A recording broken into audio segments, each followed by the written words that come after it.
I will give the ground rules for the panel discussion. We'll have approximately a 10-minute introduction or introductory statement by each of the four panelists, followed by a 3-minute response to the comments of the other panelists by each, and then the floor will be open for questions and answers.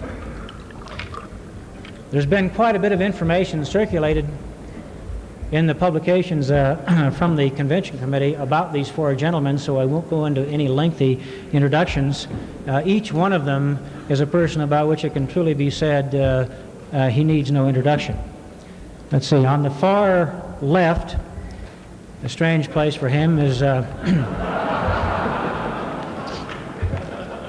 Bob Poole, who is the president of the Reason Foundation, editor of Reason magazine, a position that he has held since 1971, the author of a book called Cutting Back City Hall, and the editor of a book called Instead of Regulation, which will be out this October. Sitting next to Bob is Roy Childs, who is the editor of Libertarian Review and has been connected with that magazine for 10 years. Next to him is Don Ernsberger, one of the co-founders of the Society for Individual Liberty, which has been in existence since 1969. And finally, on the far right, is Mr. David Nolan, one of the 5 persons who originally founded the Libertarian Party, and who is presently the chairman of the Libertarian Party Advertising and Communications Committee. Gentlemen, we don't need to flip a coin. Shall we just start at one end or the other? David, why don't you go ahead and proceed? Do we have a live mic? Yes.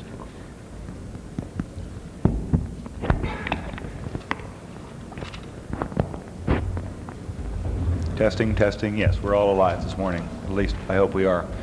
Incidentally, I would like to thank you very much, Mr. Berglund, for a very well thought out and well delivered speech. You stole many of the points I was planning to cover. And I'm sure that some of my fellow panelists were, particularly the need to constantly maintain the vision of our principles, because after all, without our principles, we are truly lost. We might as well go back to the underworld. If we're not going to stand firm for freedom in our time, if we're not willing to stand up and clearly enunciate what it is we're all about and the kind of world that we really seek, there's no real reason to be involved in this drill in the first place. There are a lot easier ways to spend one's time, a lot pleasanter ways than handing out petitions and stuffing envelopes and soliciting funds. We're not doing these things because they're an end in and of themselves. When a group of us met here in Colorado 10 years ago and decided to try to form a new party, we didn't do it because we thought the idea of politics in and of itself was so much fun that we couldn't resist it. Quite the contrary, in fact, most of us were rather disillusioned with and disgusted by the political process as we watched things go from bad to worse under succeeding presidents, both Republican and Democratic. The idea behind the Libertarian Party was to create a new instrument for social change. I hope as the discussion goes on this morning you'll bear that phrase in mind, an instrument for social change. The Libertarian Party is not an end in itself, it is the means to an end, and the end, of course, is liberty, freedom in our time. Now, of course, there's many different kinds of instruments for social change. Some of them we would approve of, and some of them we wouldn't. A book, such as Atlas Shrugged, or for that matter, Uncle Tom's Cabin or Das Kapital, can be an instrument for social change. A political party can be an instrument for social change. A 357 Magnum can be an instrument for social change. I'm not advocating that that's the appropriate one for the kind of change that we seek, but I think we always have to bear in mind the difference between goals and instruments. The Libertarian Party has come a long, long way in those 10 years, thanks to the efforts, heroic in some cases, and just the willingness to do the dogged work the grinding day-to-day work that isn't very glamorous, it isn't very much fun, and never gets you a hero badge, but has to be done.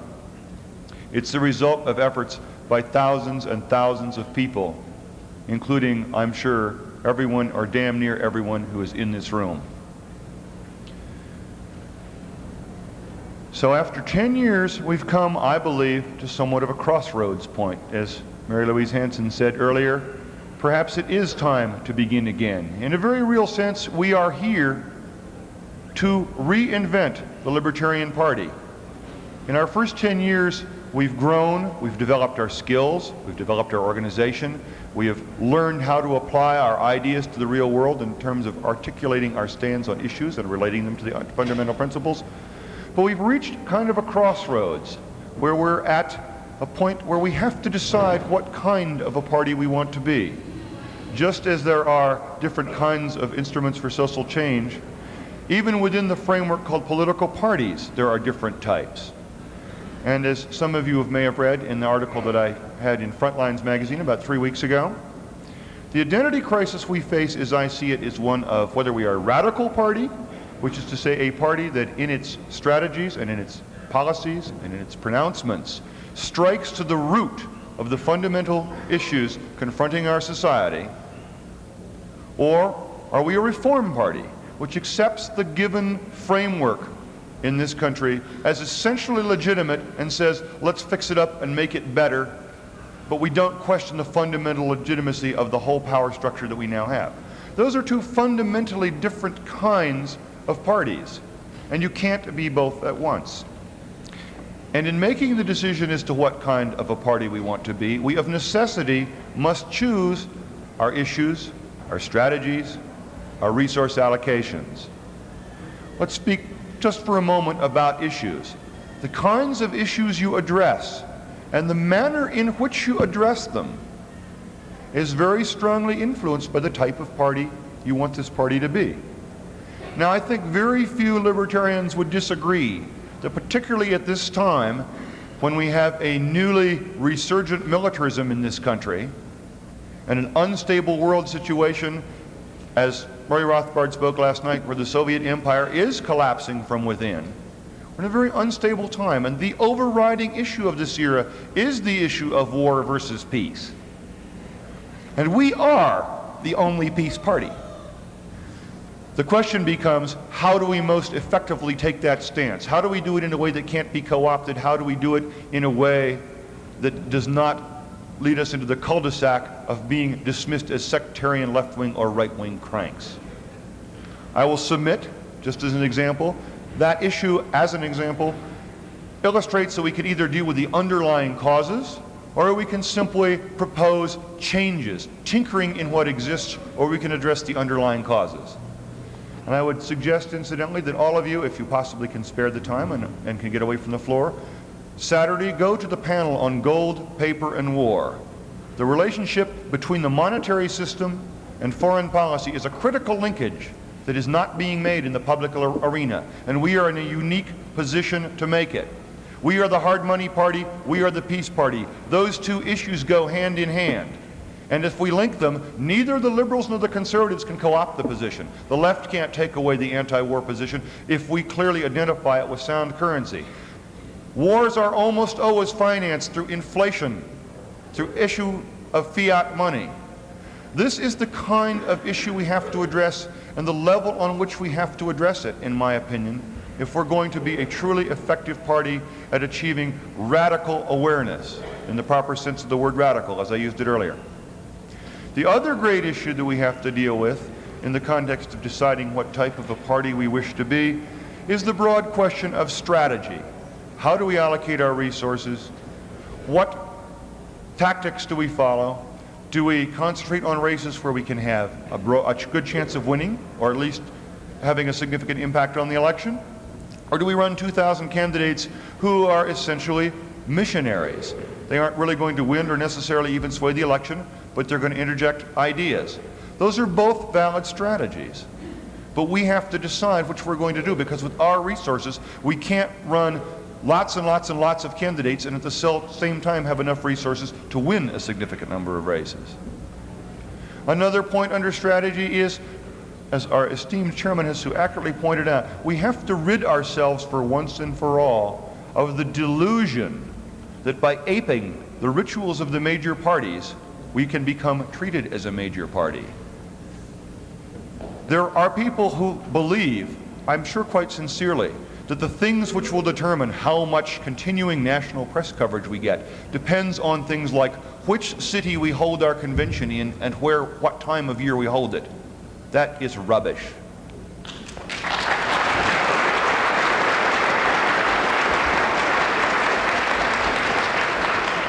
We are going to be treated as a major party or an incipient major party when we have shown that that is in fact the case. There are 7,500 state legislators in this country. When 75 of them are libertarians, maybe somebody will take seriously our claim that we are about to become a major party. When 20 or 30 or 40 congressmen and mayors and governors, out of all those 435 congressmen and the mayors and the governors, when 5 or 10% of them are libertarians elected in partisan races as a capital L libertarian, then we will begin to be treated as a major party. We have to do it from the ground up. We have to show the world that freedom works. We have to get elected. We have to start with things like mayors of medium-sized cities, and then we have to get re-elected by overwhelming margins because the people there, after 2 years or 4 years of a libertarian administration, of being set free, say, hot damn, that is the kind of world I want to live in, and our mayor gets re-elected by a 75% margin. Then we're on the road to being taken seriously.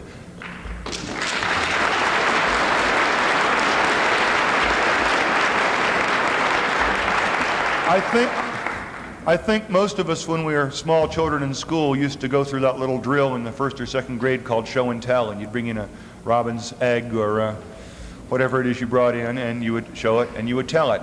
Libertarians are real good at telling. Real good at telling. So far, we haven't been nearly as good at showing. Partly because we haven't been in a position, in terms of public office, to be able to do so. But we haven't necessarily even done a real good job of showing the world that freedom works in terms of our own internal dynamics. If we want to be accepted as the wave of the future, as the model by which society should restructure itself, we have to show the world that it would be better off with that kind of society. If freedom is to spread throughout the world, we have to free America first. The rest of the world will then follow our example. That concludes my opening remarks. Thank you.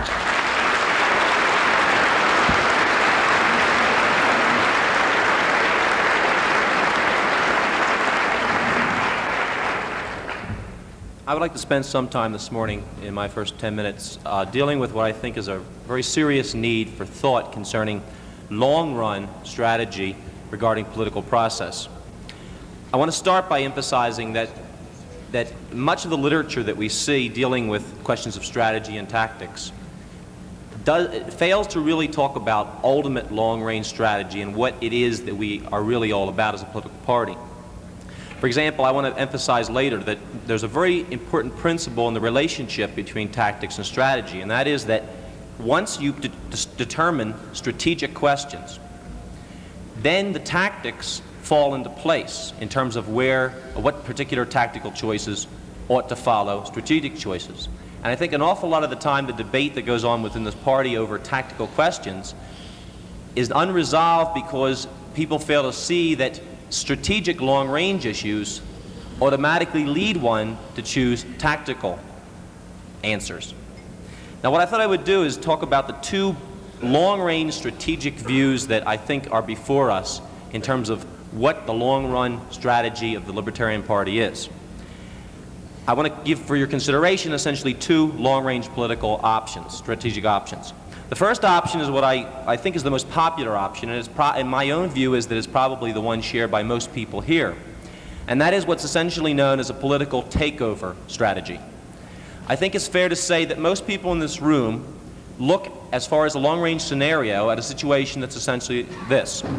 Eventually, Libertarian Party is going to start electing a few members of the Congress, a few members of state legislatures. That number will grow. Eventually, most people here, I would think, look forward to seeing a sizable segment of the U.S. Congress libertarian. a sizable segment of state legislatures libertarian. And then most people here probably see the day down the long road that eventually we have a libertarian Congress, a Congress made up of members of the Libertarian Party. And then even further down the road, many of the people, I think most people here, see a libertarian president taking office in the White House. Now that takeover strategy is one that I think is the popular view at present. And I want to suggest that there's an alternative strategy, which I'm calling, for the want of a better word, a co-optation strategy, that I'll deal with a little bit later, which avoids some of the real severe pitfalls of an attempt to, in fact, take political power. Because the takeover strategy is, in fact, an attempt to take over the Congress, take over the White House, and then to repeal the laws that oppress us. Now, let's look a little bit at the political takeover strategy, because it really has several levels of activity. Only one, really, which the Libertarian Party has, at this point, seriously been involved.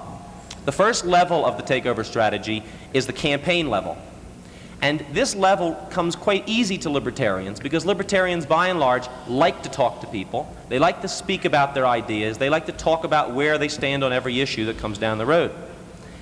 This is the level of literature distribution, of giving speeches, of debating, of taking on the local politician, and talking about our ideas. Very few problems exist at this level. The second level, however, is the level which you enter in the takeover strategy, which deals with actually putting people into elected office. The difference between having a good time debating and handing out literature and talking about your ideas and seriously shooting for enough votes to put the person in office. And here we start running into some innate problems between the libertarian way of life, the libertarian political view, and what government is all about in America. Because as soon as you have enough chance of winning, as soon as you think that every single tactical choice that you make could be the difference between election and defeat, here is where the temptations come in that have created the controversies in the tactical area that we have here. For example, as soon as you feel that perhaps a little bit less hardcore advertisement might give you that margin to take office, the temptation then comes along to water down the ad or to water down your presentation of principles. Now, a little further down the road is even a tougher problem with the takeover strategy, and that is the problem of, in fact, actually working within the government. Let's suppose, for example, we have 10% of the U.S. Congress are Libertarian Party members and dedicated libertarians.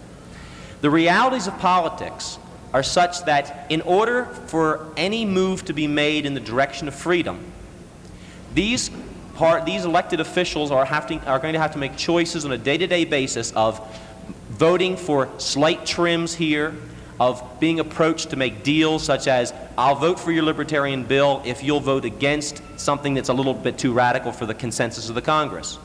And elected officials have to then deal with the question of, am I going to be an effective legislator? Am I going to move toward a free society? Or am I going to stick to my guns and stick to my principles? Now, I would hold that these three levels of the takeover strategy are, the first level I don't think is a serious problem because we all enjoy that level of activity. The second and the third levels, the level of actually trying to get elected and the level of actually working in the government, are the very serious moral problems that are coming down the road if we take a takeover strategy. Now, the other strategy that I wanted to suggest as an option is the co-optation strategy. The strategy that the function of the Libertarian Party in the political world is to develop a constituency which we want to be stolen from us.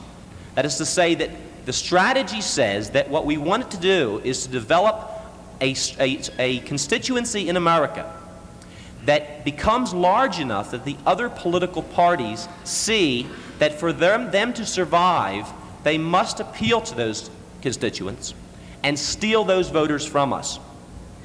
Now, the first impression some of you may have is, well, that's sort of defeatist. Why do you want to build up a constituency and then hope that the Republicans and Democrats come and steal them from you? Well, I would argue that by doing that, you avoid the very pitfalls of tactics which so vigorously are debated in every convention and will in the future within the party. Now let me talk about specific reasons why tactics that follow from the co-optation strategy avoid some serious problems.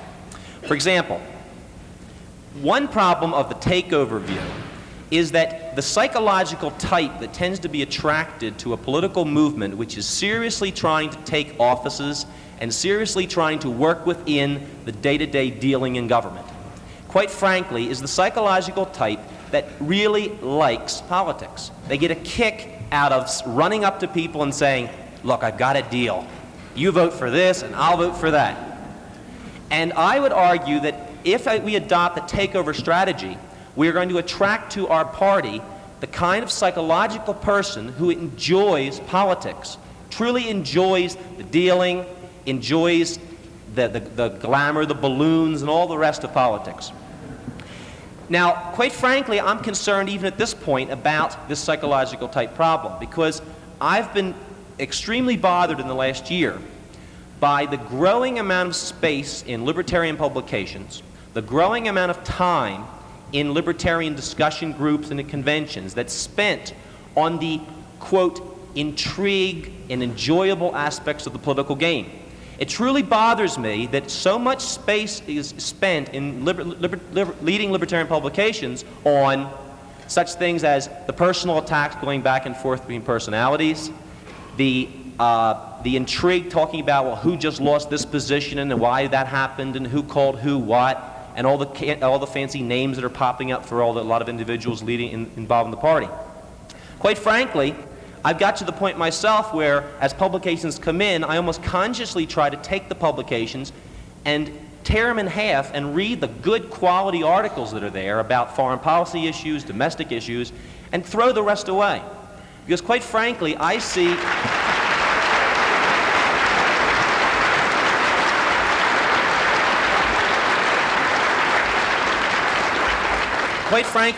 too much of our time spent on that type of thing. And I'll give you a quick example and move along. It really bothers me when I see two libertarians meet each other that haven't seen each other for a year in a convention. And the first thing they say is, did you see that great attack that someone had on somebody else in the latest issue of such and such a publication? Instead of talking about, let me tell you about what we've been doing to promote liberty in our area. And there's too much time spent on that. Let me stop on that.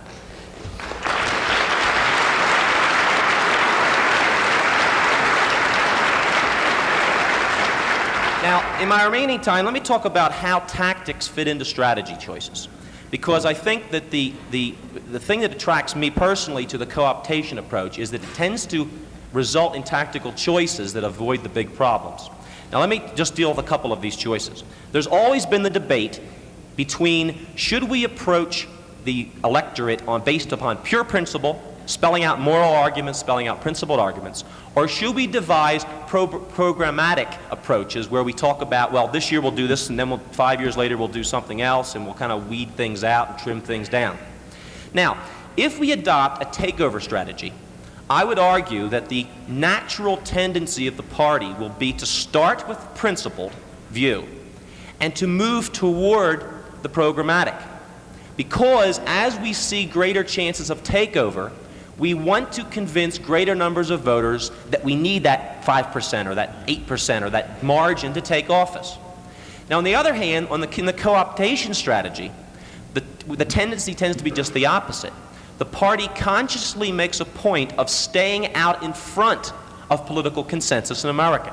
That is to say that the tendency would be first to talk about practical implementation and programmatic approaches. But as soon as those approaches are stolen by the other parties, we then have a natural tendency to move out in front of those parties with the pure principle.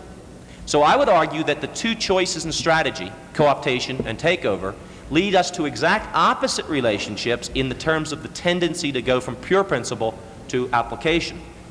I would also argue that the same thing exists with regard to the question of our radicalism in general, not just in terms of programmatic. We tend to become more radical as we see society moving our way, because you always want to keep out in front of the movement of society. This is the method that the Socialist Party used from the 1880s on.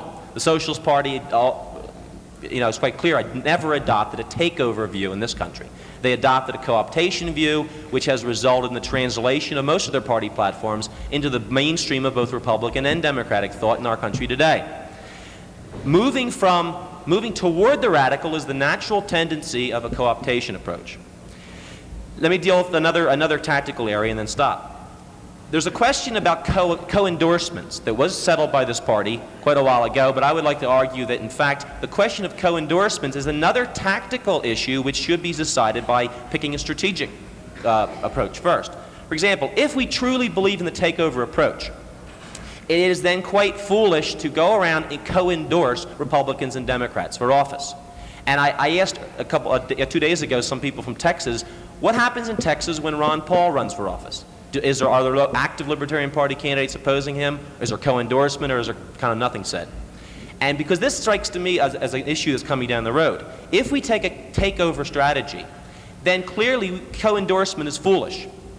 On the other hand, if we take a co-optation strategy, it follows, I would argue, that from time to time there is a sound reason to co-endorse candidates as we see them stealing our constituents. And if they steal them legitimately, in our view, then there's nothing wrong with co-endorsing a member of one of the other two political parties, because that's a symbol that the co-optation is taking place, and that's what we want to encourage. So let me quickly summarize my view. I would argue that many of the tactical issues that we're arguing about in this convention ought to first be decided by looking at long-run strategic choices. And then after we choose some of those strategies, some of the tactical questions will fall in line. Personally, I'd throw out before you the option of co-optation as our long-run view, that it avoids the pitfalls psychologically, tactically, and morally and principally. And I would argue that you consider it at least as another option to our long-range view of building a free America. Thank you.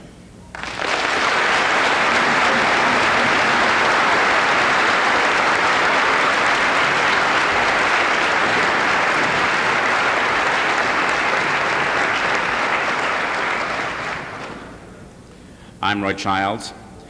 I think that I could use up my 10 minutes entirely with a rebuttal to what has just gone on. Hopefully we'll get into that a little bit later on.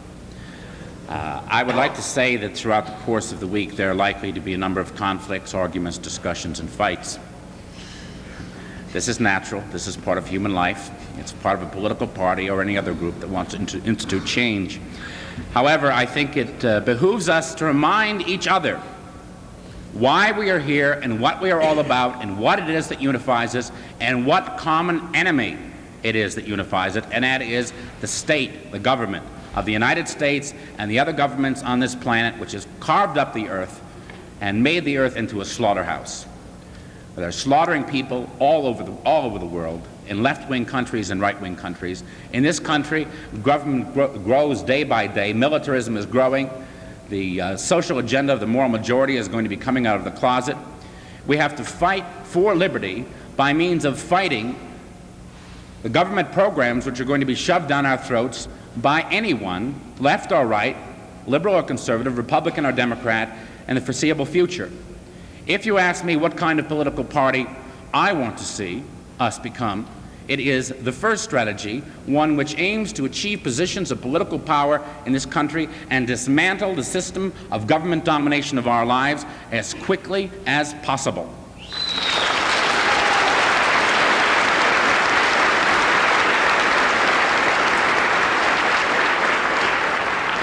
In short, I want a political party to achieve liberty, and if you want a model as to how we can begin that process, I know of no state that we could look at better than Alaska, where the work where Dick Randolph and Ken Fanning and so many others have been doing there have made gigantic progress in bringing not only our ideals but our policies and our programs to the views of the people of Alaska. In fact, if we're going to become a political party to achieve liberty, every stage in the political and intellectual process is necessary. From the most abstract intellectual work of the sort done by Nozick and by Rothbard and by so many others, to petition drives, to campaigns, to writing and editing magazines of the sort that at least two of us up here do. Every step in the political process, in the intellectual battle for liberty, is necessary. And there is no one in this room who cannot find a role to play in promoting liberty in this country today. I would like to point out the problems with coalitions and with the Norman Thomas Socialist Party approach to politics, the co-optation strategy. I'd plan on doing that anyway, but I might as well. It is true that many of the things in the Socialist Party platform have been adopted over the years by the Democrats and by the Republicans. However, I submit it to you that if Norman Thomas were alive today and saw the kind of society that the Democrats and Republicans had built by stealing a few of his programs and bastardizing them and implementing them to buy off parts of a potential constituency, he would turn over in his grave. And if we approach a co-optation strategy, the same thing will happen with us and Ludwig von Mises and Ayn Rand whenever she dies, or Murray Rothbard, or me, or anyone in this room. We will all turn over in our graves because we will have given up. We will have given up the process of fighting for what we want to see in this country, and that's liberty. Libertarianism is unique. It's not just a program that goes farther in the direction of budget cuts in the domestic arena than Ronald Reagan, or has a less interventionist foreign policy than George McGovern. It's a unique program which we cannot see in our respect for civil liberties, our focus on the issue of peace and non-intervention, our focus on the issue of laissez-faire, of getting the government out of the whole process of structuring this economic system. It is a process and an approach to politics which is so unique that we cannot become tail gunners for lukewarm Reaganites or work with left-wing Democrats who happen to be peaceniks, because if we work for Reaganites, we're going to get the moral majority social legislation shoved down our throats, and we are going to have militarization upon militarization until this economy becomes so heavily burdened with arms that there'll be nothing left to do except shoot them off or sink.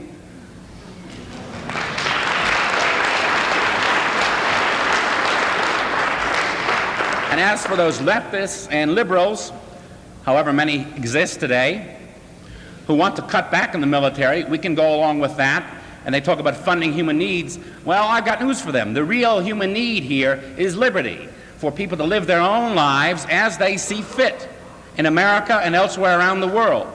No doubt in becoming a political party which achieves liberty, which runs candidates and does the actual repealing of those laws, of those regulations, and the changing of those judicial decisions which have structured our society as it is so structured today, we will face pitfalls and problems. So what? Who cares? Problem solving is necessary to all of human life. And there is no Chicken Little approach which is going to allow us to duck this, not a co-optation strategy nor anything else.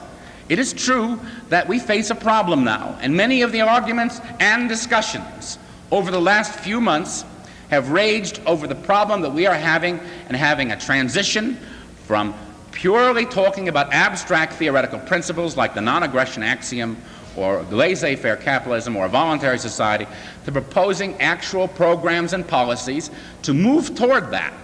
Let's take up the issues in very brief. Social Security, education tax credits, the gold standard, balanced budget, the whole issue of adequate versus strong defense, and the subcontracting of government services. There are problems with each one of these, and none of them are purely libertarian in the sense that we would like to make it. I thought the Clark proposal for Social Security was masterful, and the work that Peter Ferrara has done for the Cato Institute is masterful. It takes too damn much time, for one thing, to get rid of the Social Security system and move into a private retirement system. It is a good program to propose as a means of getting people to think about the destructiveness that Social Security is going to have, not only as the baby boom starts to retire and the money runs out, but the effect it is now having on capital investment in this country. Education tax credits are not purely libertarian either, because what about those people who are single, who don't have any children, who don't particularly like schools or want to give a tax credit for someone else to go to a school? They are not allowed under this program to get money simply back that they're forced to pay for other people's education. Nonetheless, the education tax credit approach is, I think, a significant move toward doing something we have to do, which is junking the public school system and moving to a system of private competing education systems in this country that take full advantage of not only the diversity in social and moral views that different groups have, but in the technologies we have to educate children. It is a way of dismantling the public school system which is wrecking minds today, and that's a very important thing to remember.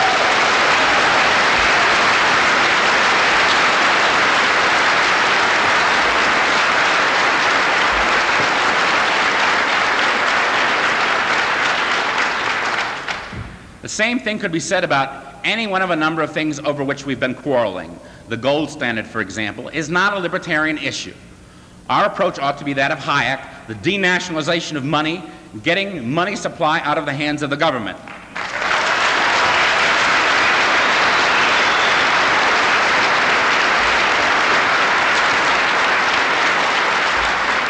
Nevertheless, I will concede that moving to a full, real gold standard would be a significant step in the direction of limiting the monetary manipulation and exploitation of the American people by the American government.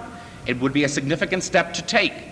On the issue of balanced budgets, some people who have griped about the Clark approach to Social Security or education tax credits have endorsed other things such as balanced budgets, gold standards, things like this.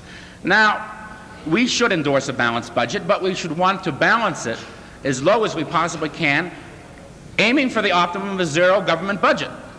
That's what we want.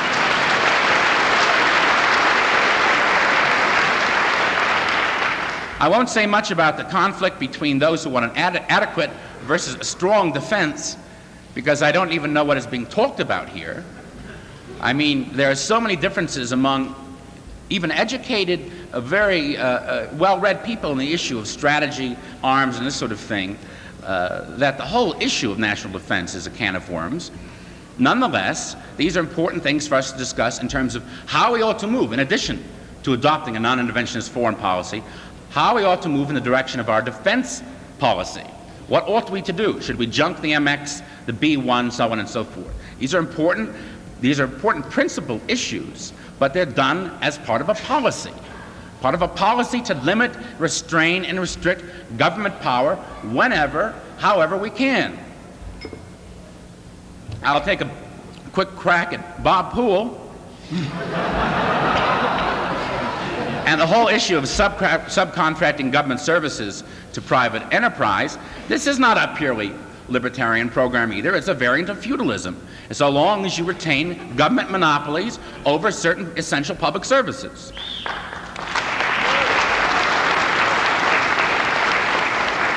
So I'm saying that there are pitfalls in trying to make the transition from principles to policy, and there's not one person on this panel or in this room who hasn't proposed something that somebody from a purist libertarian perspective couldn't pick holes in if they wanted to. Nonetheless, these are important decisions that have to be made, and we can't be afraid of them. I'm going to make just a few more comments and hand over the microphone to Bob. We've seen an awful lot of fighting, awful lot of arguing and infighting, and it's been particularly painful to me, and I haven't liked to see it, and I imagine many of you haven't either.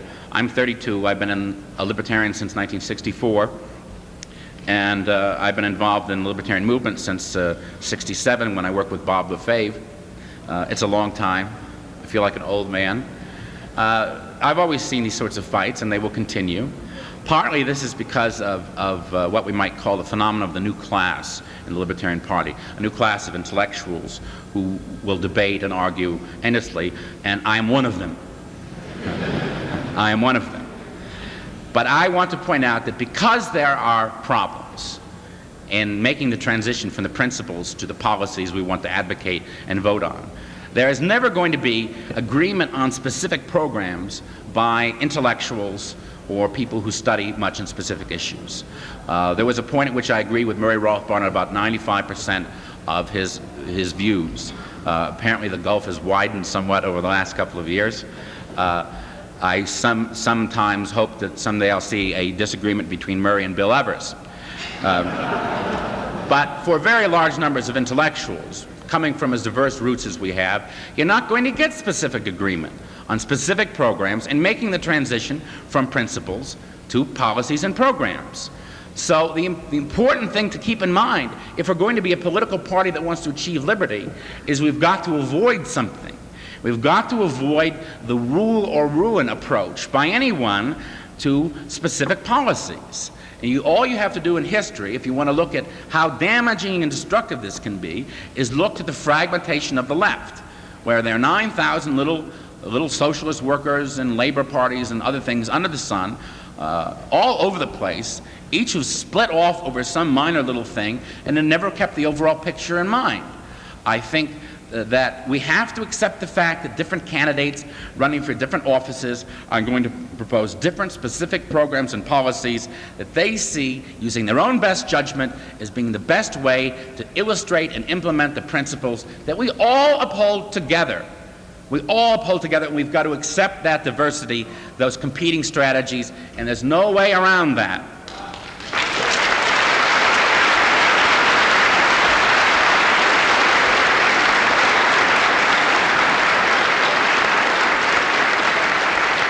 Let me say in conclusion that I think the short-term future is very bright indeed, and that's different from saying the long-run future. I think that is too. I say this speaking, incidentally, as the editor of a magazine which is shortly to go out from under my feet.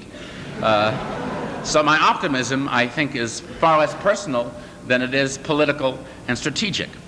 We have in political power now the leading man of the conservative movement, Ronald Reagan, who is attempting to implement his policies of minuscule budget cuts in the domestic arena, shuffling the budget around so that he's dumping trillions of dollars into so-called defense, which means arms, and spending more of the same on what Carter proposed, and wants to wreck certain elements of civil liberties as much as he can because he can't get out of his generation gap with the rest of the American people, that and his necessary alliance with the moral majority.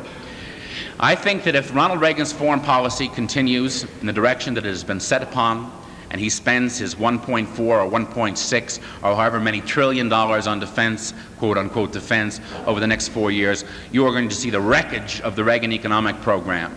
I think with the baby boom, with the younger generation being as pluralistic and diverse and having as different attitudes in the world as you can imagine on lifestyles, that any attempt to reimpose some puritanical, Calvinistic, moralistic, social attitude, the very idea that Jesse Helms is going to wave a wand and encourage teenage chastity. I mean...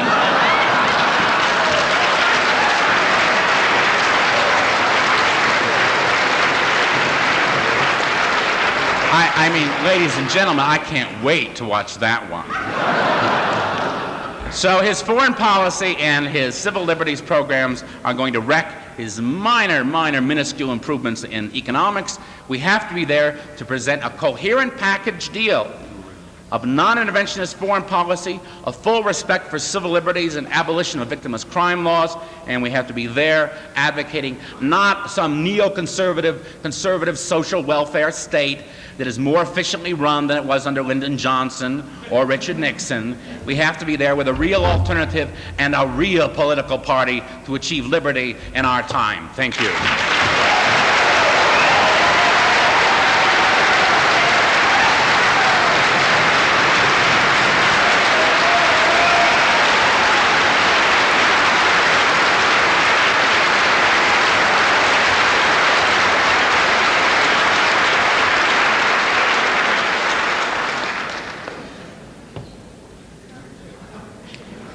Well,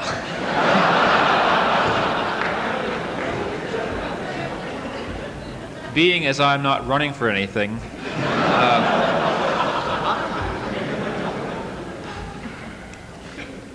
what I'm going to do is to give you some what I call notes on strategy that I think are important points to keep in mind in coming to look at the very real task that's before us, and that's to figure out what is to be the future of this party that we all have worked on building and that we all love.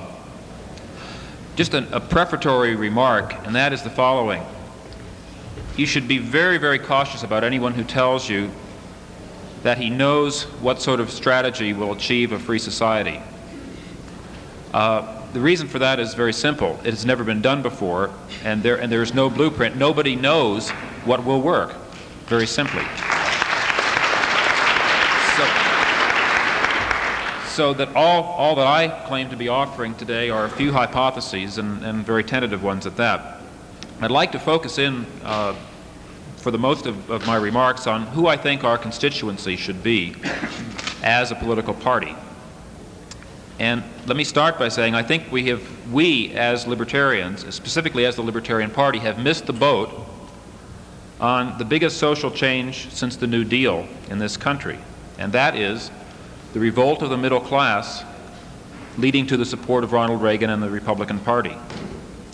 Now, while libertarians have been, to a considerable extent, going after the anti-nuclear folks and the counterculture and or appealing to McGovern liberals, the real action has in fact been in the middle class, in young professionals, people of the baby boom generation, who are lawyers and stockbrokers, and computer programmers and engineers, most of you yourselves here, who voted in large numbers for Ronald Reagan and who are joining the Republican Party in record numbers.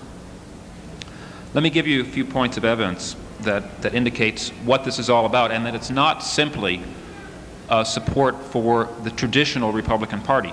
First, Business Week commissioned a Harris poll in May on basically of the middle class. They asked the question, what poses the biggest threat to the country's well-being, big business, big labor, or big government? 53% said big government. This was up from 32% in 1969, a major, deep change. They asked the question, do you think you get good value for the taxes you pay? Well, we know, of course, but 75% of the people with regard to federal taxes said no. 75% of the people. Harris concluded, for the first, and also remarked, for the first time when the word revolt was used in the question about taxes, the middle class did not shy away from it. That proves they are really angry, end quote. What Business Week concluded, what the smart money misjudged is the strength with which the middle class has rallied around the president's program, and they tie it into this disaffection with government, with big government, and with taxes. Now, Time did a poll, a Yankelevich poll in May. They found that 62% of a nationwide sample agreed that government should stop regulating business and protecting the consumer. Put it in exactly those terms. Now, that's pretty amazing, 62%. And 70% agreed that government has become far too involved in areas of their lives. 70% of the population. Now, these are our issues, folks. 64% agreed that there's more concern today being shown to welfare recipients who don't want to work than to the average hardworking person who's struggling to make a living. And then Time pointed out, though, however, this is not conventional conservatism. Time said, quote, what seems to best characterize this, what they called new conservatism, of the public at large is a general distaste for governmental interferences rather than any conformity to the causes of the new right, unquote. And they gave as examples, yeah, it's really significant. 68% in this same sample said that it should be up to the woman to decide about abortion. 70% are in favor of sex education in schools. And of course, we may differ on whether the government should be providing that. But the point is the social attitudes, as Roy just said, there's no way in hell that the Jesse Helms view is going to get any sort of majority support in this country today. That's gone and dead. Now, other people, too, have awakened to the new political realities. The Wall Street Journal reported on June 18th about the National Conference of Mayors, the U.S. Conference of Mayors, said the U.S. Conference of Mayors, dominated by Democrats, rejected proposed policy language calling for restoration of administration cuts in aid to the cities, and even approved a resolution that said, budget cuts are a, quote, necessary prerequisite to a healthy economy, unquote. And this is the Democratic mayors of big cities who are living off of the federal tip. New Republic senior editor Michael Kinsley has been lamenting up and down the land that the Democratic alternative in Congress to the Reagan budget and tax cuts has abandoned the traditional Democratic principles of egalitarianism and redistribution of income. So, despite the fact that Murray Rothbard and Sheldon Richman and Roy Childs and many other people talk about the Reagan budget fraud and how there's really nothing to this, to most of the people in this country and to most of the people who are, I think, are our natural constituency, the fact that spending on federal domestic programs will be $145 billion less over the next 3 years than it otherwise would have been is a significant thing. It's not trivial, and it's very much consistent with their own views and desires. So I think it's a serious mistake for us to denounce the Reagan efforts as a fraud, particularly because of the extent to which the rhetoric of the Reagan campaign really represented a stealing of the ideas of the Clark campaign. Reagan said he was in favor of big cuts in taxes. So did Clark. They just differed on the size. Reagan said he was in favor of big cuts in government spending. So did Clark. They differed on the size. Both are in favor of education tax credits. Both said they wanted to abolish useless agencies and programs. Both want to deregulate. Both said get government off our backs. Now, of course, we know there are big differences on defense and on abortion. But to the issues that matter, to many of the issues that matter to a large number of people, especially to the middle class, they were saying what appeared to people to be the same sort of thing and just differing in degree. They even stole the Clark campaign slogan, "A New Beginning," for God's sake. Now, like it or not, the Reaganauts are succeeding at reaching our constituency, the middle class people under age 35. The Republicans' pollster, Richard Worthland, finds that the major gains in membership and party affiliation the Republican Party is getting are people with incomes between $15,000 and $40,000, people under 35, and people who are high school and college graduates. And an NBC Associated Press poll in May found that for the first time in 30 years, more people say they're going to vote for Republican congressional candidates than are going to vote for Democrats or independents. And this is an ominous development, my friends. Now, it gives us some interesting perspective to remember that just 5 years ago, Roger McBride wrote an article in Reason projecting that the natural course for the Libertarian Party to follow was to replace the Republican Party as the second major party in this country. Now, you look at the Reagan Revolution, as it's called, and realize how far off the mark we were as little as 5 years ago about what was going on in this country. Now, by 1980, the theme had turned around to be, okay, let's create a three-party system. Now I get to wonder whether maybe we should go back to the McBride idea, except talk about displacing the Democratic Party. But now, you may ask, why do I think that the middle class is really our natural constituent? Why should we go after the middle class when the Reagan people seem to have them sewed up? Well, in fact, I think ultimately the GOP cannot deliver in a really meaningful long-term way on the kind of promises, the kind of rhetoric that Ronald Reagan is succeeding with. For the one thing, they have the basic contradiction of their big bucks foreign policy and defense policy that just cannot be reconciled with cutting back government and reducing taxes. They have too many commitments, too many institutional commitments to the corporate state. We've seen that already in the fact that the Export-Import Bank was expanded rather than abolished, as David Stockman proposed. Foreign aid was increased rather than decreased.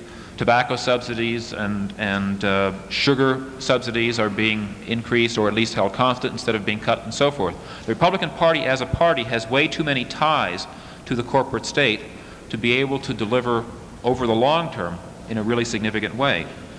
Therefore, I think we need to be very much prepared to cash in on the disillusionment that's bound to set in of the middle class people who are now supporting Reagan. But I think if we've attacked the Reagan program, or if we've given the appearance of attacking it per se, which I think is the impression that's come across from a lot of libertarian rhetoric recently, we will have disaffected ourselves from the middle class people who are going to be discouraged and disillusioned and ready for us if they see us as their friends. Now, we've already heard from both Don and Roy different views about what role the party should play, and as I see it, there really are three alternative possibilities. One is that we could attempt to become the second major party, displacing one of the big ones. That is the most difficult of all, but it's a possibility. The second one is to try to become the major third party and to get people elected to office, but with the realization that destroying the two-party system is very difficult. We should be a third party that holds the balance of power electorally and has our people in there making proposals that sometimes get support from one side, sometimes from the other side. The third alternative is to be the Norman Thomas type perennial third party and have our ideas co-opted, as Don Ernsberger pointed out. And as he said too, which of these choices we make has very different implications for what type of a party to be and what kind of tactics to adopt. And we can't really adopt one or the other in a coherent way without making that sort of choice. One final point to keep in mind in deciding on that choice is the following.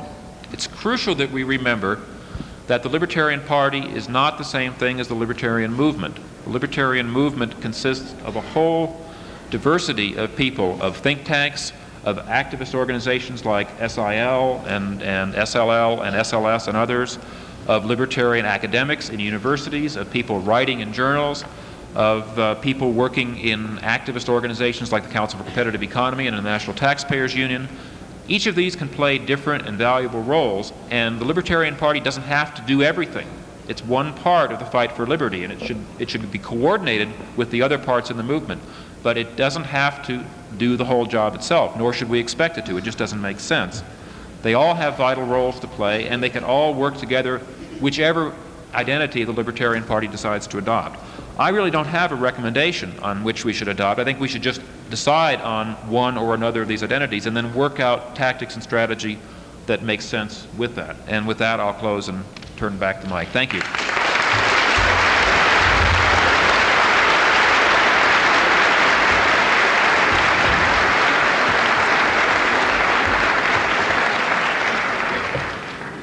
It's the easiest job of moderating I've ever done.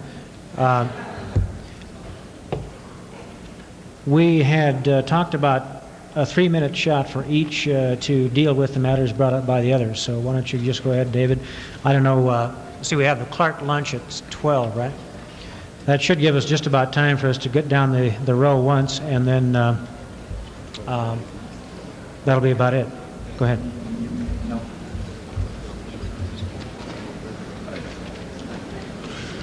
Thank you. If nothing else, I will always remember this panel for the fact that Roy Childs revealed here for the first time that if Norman Thomas were alive today, he'd be turning over in his grave.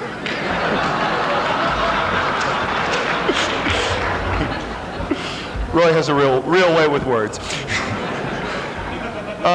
I just have a couple of quick notes here. Obviously, in the time allotted, we can't cover everything comprehensively. We could keep it up forever. Regarding the subject of defense and foreign policy, I will submit that there are observations which can be made, judgments which can be made. We can't simply throw up our hands and say it's far too complex a subject for us to even begin to be able to formulate. I would urge you all to attend the dialogue tomorrow, Saturday, between Ron Paul and Earl Ravenel, moderated by that great moderate, Jeff Hummel.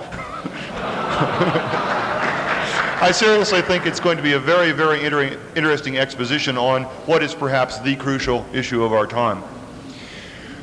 All the things that have been said have validity from various perspectives.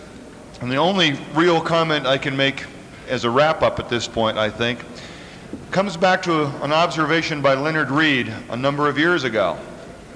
And he said that no politician can do better in office than he promises on the campaign trail.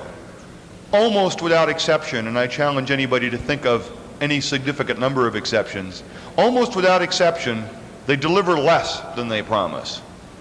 Now we can say, well, libertarians aren't like that.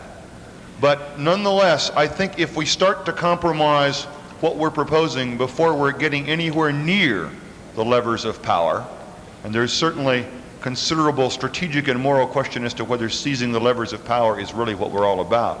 But if we start backing off from our actual goals on the campaign trail, by the time we actually get into office, I will submit the end result will be very little different from what we have today. I see the situation that we are currently in, and that any movement such as ours would be in, as one of altitude versus latitude. It's like a plane taking off down a runway. Our goal is to reach 100% freedom, and in order to get the wherewithal to put those policies into effect, especially if we're going to take what Don has described as the takeover route, we have to get to a plurality, perhaps 40% of the vote. Well, in 1980, we traded off an awful lot of latitude for not very much altitude. We got 1% of the vote, and I will submit that we sold off or hid at least 25, perhaps 35% of what we're really all about. I don't want to see us ever again put out a 60-page paper explaining how we would reduce the degree of graduation in the income tax. I never want to see that again. We are for abolition of taxes.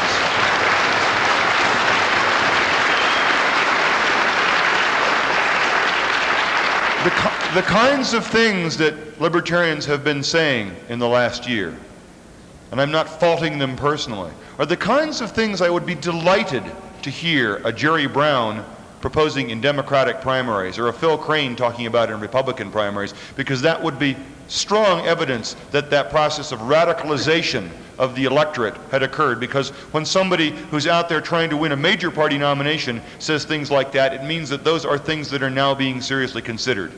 We have to take the hardcore stand. I think Bob is entirely right that for most people, on a lot of issues, there was no perceived difference between Reagan and Clark. There was, of course, if you looked carefully and read all those proposals in depth, there was a substantive difference. But the perceived difference wasn't there. And the fault for that perception lies with us. It was not Ronald Reagan's job to differentiate himself from Ed Clark. It was the Libertarian Party's job to differentiate itself from Ronald Reagan.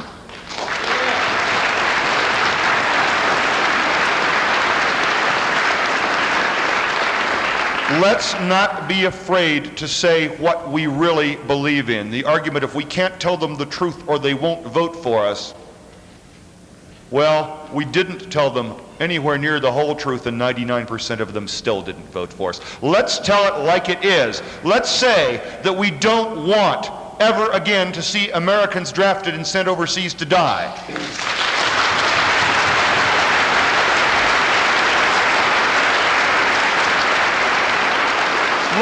Let's never again say repeal of the 16th Amendment is too radical a proposal for us to consider at this time.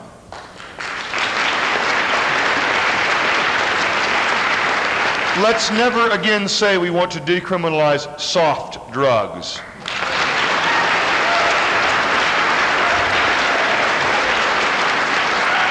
Let us stand up and say, we are libertarians. We believe in liberty. We want the government off our backs and out of our pockets. Taxation is theft, conscription is slavery, and war is the health of the state.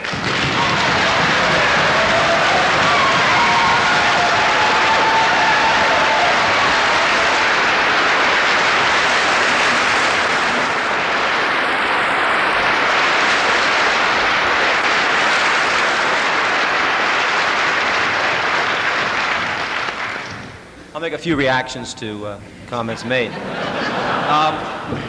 To begin with, I think Roy is quite accurate in pointing out that there are two levels of issues. There are pure libertarian issues, and there are a whole variety of quasi-libertarian issues, the kind that he went through, Social Security reform and gold and education. Things. But I think that the important thing to understand about this is that over the long run, when we look at a political party, it's an organic thing. It's something that changes. It's something that the mixture of principle and policy combination changes over time. I would argue that at this point in time, we ought to be very concerned with appealing to these quasi-libertarian types of audiences.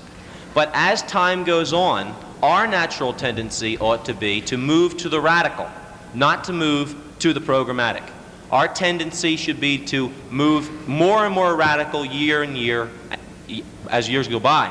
And the reason is that only by doing the temptations that I outlined earlier. As an organic process, I want to see the Libertarian Party not become like them, but rather have the other parties become like us.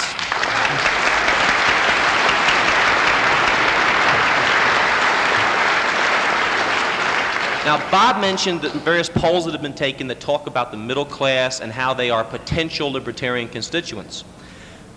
I think that this is evidence of the fact that the Libertarian Party really is not yet visible to those constituents, and that rather than saying let's not attack a Reagan, I would argue that we have to attack and attack and attack Reagan, but use the rhetoric in our attacks of the very constituency that Bob talked about.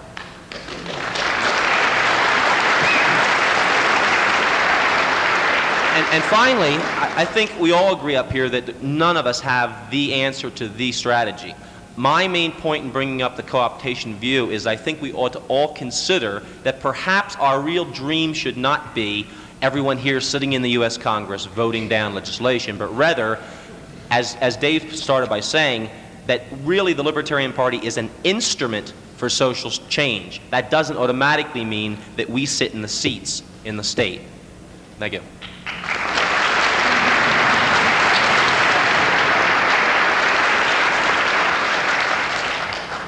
I have a couple of quick comments to make on what Bob Poole said, then I want to attack Dave Nolan.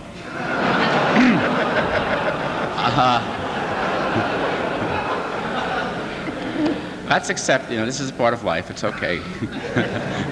There's nothing wrong with it. As for Bob's point about which of the three kinds of political parties we should become, I think that it's clear that we have to aim for the top. If we don't make it, that will be decided by other forces. You see, if we become a strong third party like the Italian Communist Party or something, that's not entirely within our control. But we should aim maybe not toward displacing them, but perhaps becoming one of three major parties, which holds perhaps a third of the seats in House and Senate and so on and so forth. I don't think we should aim at becoming a Norman Thomas sort of party. That seems to me rather futile and rather nonsensical. I would say a couple of other things just to add to some of his excellent statistics and remarks. Not only is Reagan out of touch with the social attitudes of the people, particularly younger people in this country, we've got to remember that in foreign policy, which is really our strong suit now, he got into his first real trouble over his foreign policy and his defense budget. And it was over El Salvador, and it was over the attempted increases in the defense budget and over the new weapon systems. This is where Reagan is going to take it in the teeth. And we should be there to kick.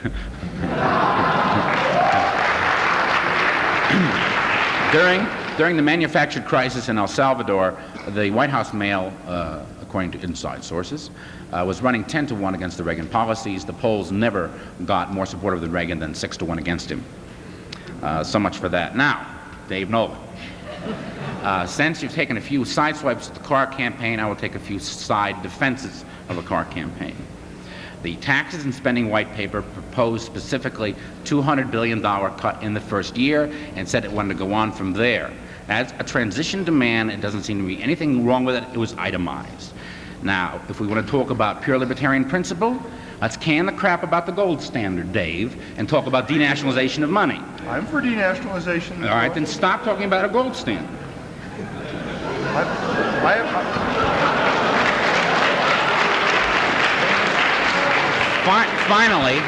Finally, and this is an area where I tend to get upset with Dave. Dave and I, on occasion, can get along. We're on the same movement. We're working for the same things. We can fight and argue and disagree. One of the things that I remember most clearly in the early days of the Carr campaign, since we're talking about our job differentiating ourselves from Ronald Reagan, was a certain voice of a certain founder of a party arguing that Ed Clark wasn't putting enough stress on a strong defense. Now, that seems to me, if you want to differentiate yourself from Reagan, to have been one of the things we should have harped on least during the Carr campaign, but was done so by David. Carr campaign made mistakes. It was a trial and error process. We never tried anything like it before. There are lots of people with swell heads, including me and Dave. Including me. Me. Who thought some things could have been done better. Who thought some of the TV ads could have been better. Who thought this or that way of putting things could have been better. But let's take Ed Clark's campaign for what it was, a great success. He misspoke himself. But just look around the room and ask yourself a question. How many of you could be followed around with a goddamn microphone for 8 to 12 to 16 hours a day and not occasionally say something out of exhaustion or confusion or just bewilderment that sounds silly or confused?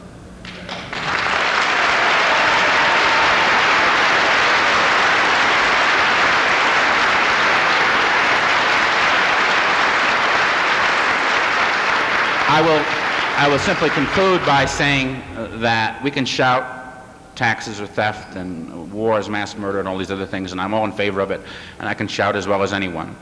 But when we're getting into the hard decisions of really making some progress and proposing how to dismantle it, difficult decisions have to be made. Different decisions have been made. Call for a balanced budget, a gold standard, this or that, which we may or may not agree with. But there's no reason to stab each other over the backs over it. And as far as the car campaign is concerned, I think there were mistakes, and I think it was a great, great, marvelous success, and we owe Ed an awful debt.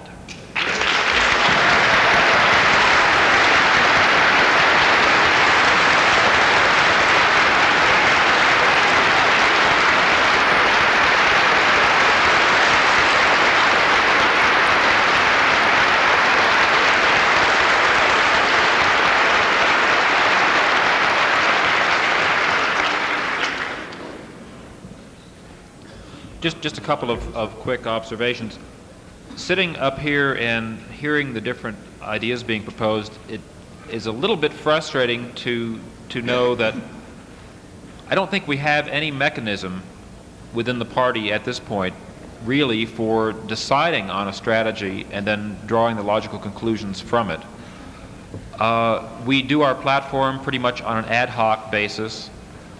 We run our campaigns pretty much on an ad hoc basis. And it seems to me we should really, between now and the nominating convention for the next presidential election, we should really give a lot of thought to how to develop an overall strategic framework and actually try to do it. And that means giving a focus to the 1984 campaign that is consistent with that, and to state and local campaigns, and of having our platform for the next time around be consistent with that overall strategic view as well in terms of principles and specifics.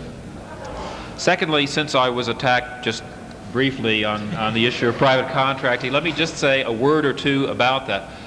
When I advocate contracting out various local services to private firms, I do that specifically as an interim transition step, just as many things are proposed as transition steps on the national level. I think it's very important that people learn by seeing private firms doing things that they've been told all their lives only government can do, that it's extremely educational and much more effective to see the yellow fire trucks out there with the incorporated after their name than to hear speeches by flaky libertarians saying, hey, you should do this, but not ever to see it in reality. And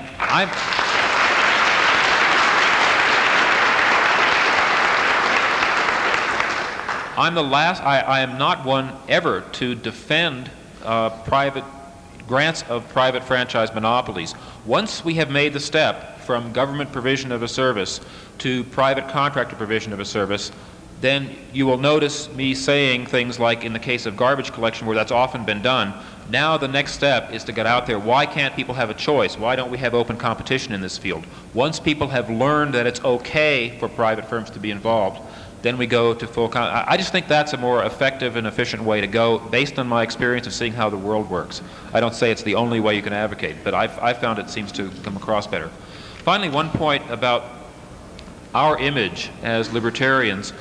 If in fact we are going to appeal to, as a dominant thing, not as our only constituency, but to a middle-class educated constituency, I think it's important that our candidates come across in a certain way, and that is based partly on what I know about libertarians. We did a Reason reader survey last year.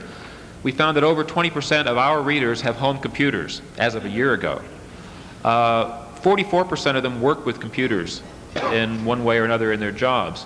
We have a remarkable pool of talent and people. I think we underestimate ourselves a lot of the times.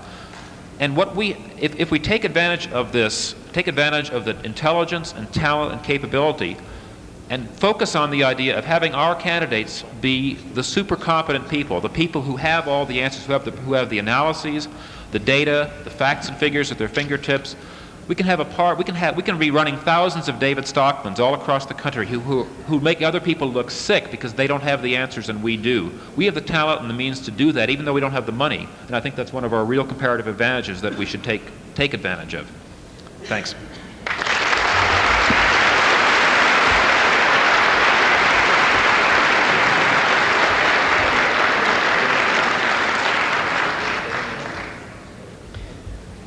Just a couple of wrap-up comments, and then I have a couple of announcements.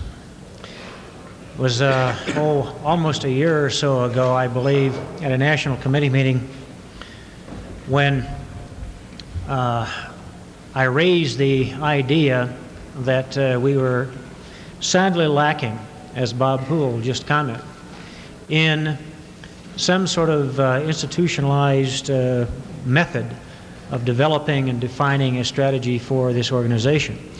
We have the Libertarian Party as the national organization, and you're here at its convention, but of course you have all of your state organizations, and within some of the states, local organizations. At each level, we have to decide what's the best thing for us to do to try to achieve our common goals. I think partly as a result of me raising that issue at that time and encouraging everybody to start discussions and seeing a number of articles in different magazines, and ultimately with the convention organizers here setting up this panel, we may at long last be really getting down to the point of chewing on some very, very tough issues. And perhaps Roy put it best, we've got this ideological party, we've got some great principles, but we're right now at a point where we realistically can start doing things, and it's very tough to figure out exactly what kinds of things to do with the limited resources that we have. Because we could blow it, or we could make glorious steps forward. I want to thank these four gentlemen for the contribution that they have made to this strategy discussion. I hope you keep in mind what they have said and continue to discuss this, because in all of the issues that are going to come before the floor during the course of this convention, both in the Constitution, Bylaws, and Rules report and the Platform Committee report, you should be thinking about what effect the changes that are being proposed will have on the ultimate strategy and success of our organization. I thank you very much for your attention, and let me make these announcements before you give these gentlemen a hand. The Clark Awards Luncheon is immediately after this, and a Region 9 caucus, which is the states of Oklahoma, Kansas, Nebraska, Missouri, and Arkansas, will be occurring at room 815 at 2 p.m. today. And at 2 p.m., you're also due back here for the start of the business session, so I don't know how you're going to do that. In any event, that concludes the announcements. And, one more. This is a repeat of the announcement I made this morning. The Credentials Committee will be meeting in one more session right up here directly after this session is dismissed. Anyone who has credentials problems, please come up here along with your state chair if possible, or whoever else will help us solve the problem. Thank you. I want to thank these four gentlemen, not only for the tremendous contribution they have made to this very convention, but if you stop and think about it, these four people constitute close to 50 years of damned powerful libertarian activism. Thank you.